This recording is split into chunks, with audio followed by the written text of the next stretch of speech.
Hello everyone, today we have new video review and this time we are going to check fresh release from ICM. That's quite big aircraft in 1/32 scale. As you can see, that's I-153 Chaika, Soviet fighter of the World War II era, and now we have a chance to check it closer. That's completely fresh release, so that's why it's interesting to see what is inside. As you can see, box is quite typical for 32nd scale kits from ICM. Here you can see comparison with my hand. We have this beautiful box art on the front. Then here we have some short history note about real aircraft and also some information about the kit.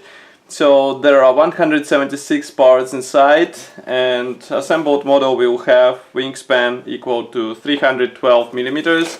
And here you can see a profile for one of the marking options. I think it's the same as what we can see on the box art. As for the box structure, it is quite typical for ICM. We have this color printed flexible top part, and then we have sturdy white cardboard box inside. Let's open it. And here is what we have inside. So as you can see, all screws are packed into the same plastic bag. Then we have assembly manual on the bottom, and as far as I can guess, there will be also a decals sheet inside assembly manual. Of course, we start with plastic sprues.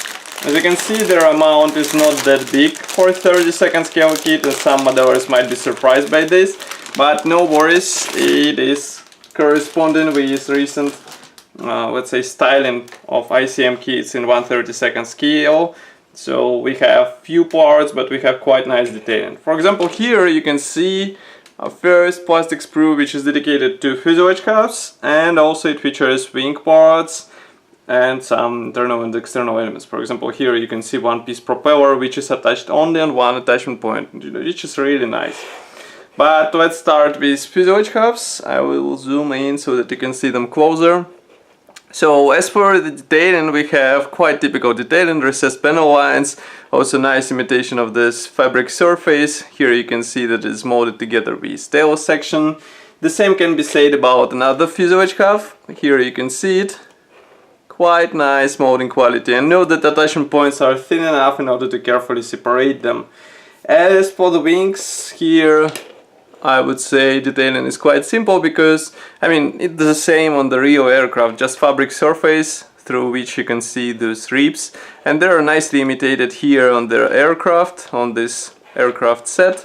So I think it's just a matter of combining them together and having a finished aircraft. Note that those top wing halves are also molded together with landing gear wheel wells parts, which will be visible through those openings.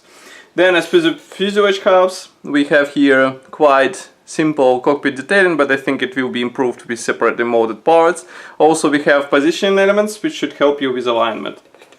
Quite an interesting solution is that those wheels will have to be assembled out of two halves. Here you can see two parts, and here you can see another pair. There are some position elements inside, but of course if you have a chance to get a resin replacement, I would rather do it because that's a 1/32 scale, so it's worth investing into detailed resin. And here you can see position elements for wing parts, which should also come handy. And by the way, here I didn't notice we have dashboard, which looks quite detailed for a 32nd scale set, but of course professionals might replace it with PE parts, which will be color printed of course, and will be more detailed from the first side. Then here we have another plastic sprue. This one carries various elements for external and internal detailing. For example, here we have some engine parts. That's a frame for the cockpit detailing. As I said, it is molded separately. And what is interesting here, for example, this special disc, let's say, which will be inserted into the cowling. Now let's zoom in so that you can see, for example, these cockpit walls. Of course they will require careful separation. As you can see, we have 4 attachment points on the top and 4 attachment points on the bottom. Then here we have some parts for landing gear system, which also look quite nice. So just be careful in order not to break these thin parts. Then what we have here are some engine parts.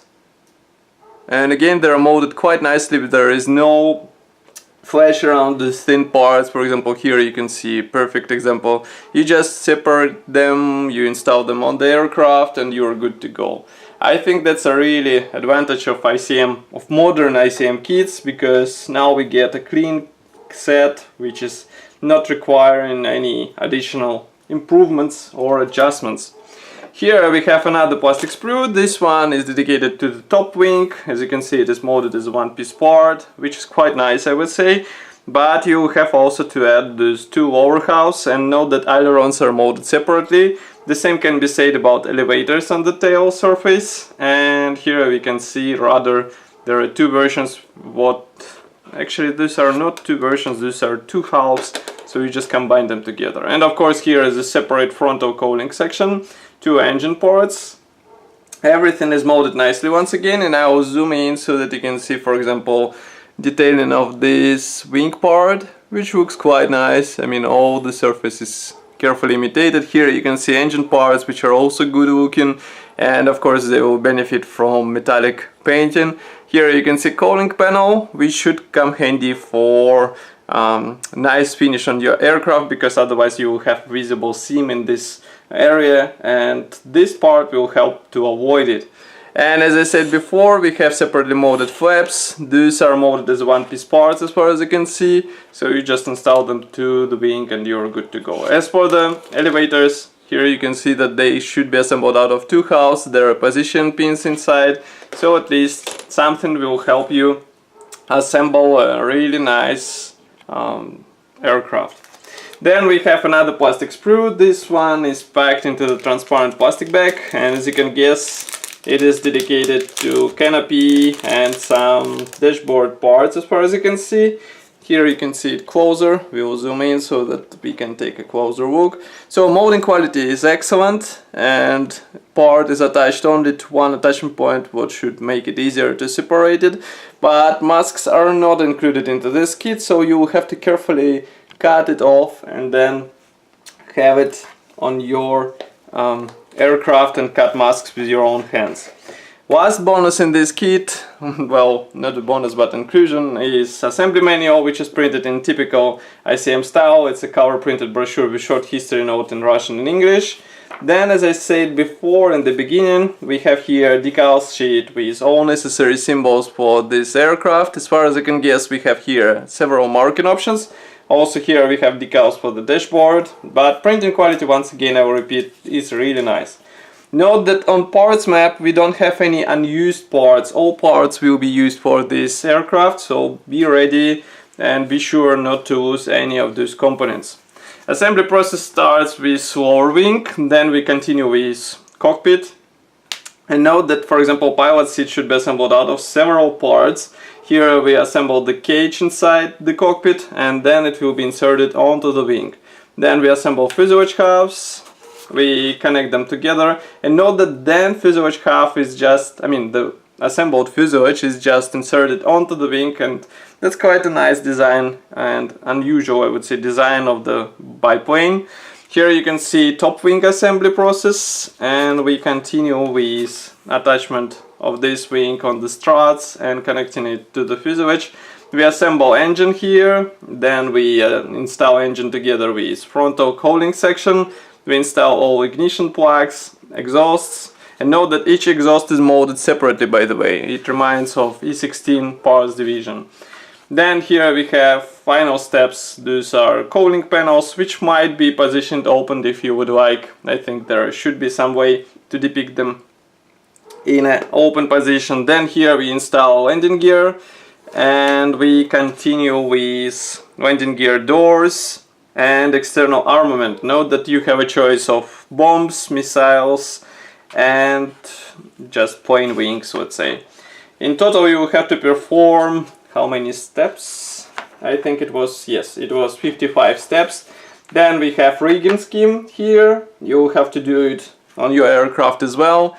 Here we will have to choose marking option. You can see first, second, third, and here we have fourth marking option. So in total there are 4 marking options for this aircraft, which is quite a decent choice, I would say.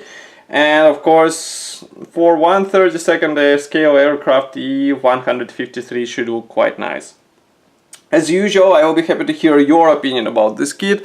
Write it here in the comment section below. If you like this video, press the like button and subscribe to our YouTube channel. You can also help us by pressing the donate button on our website and donating money for the new video and photo equipment. And I will see you in the next video review as usual. Bye!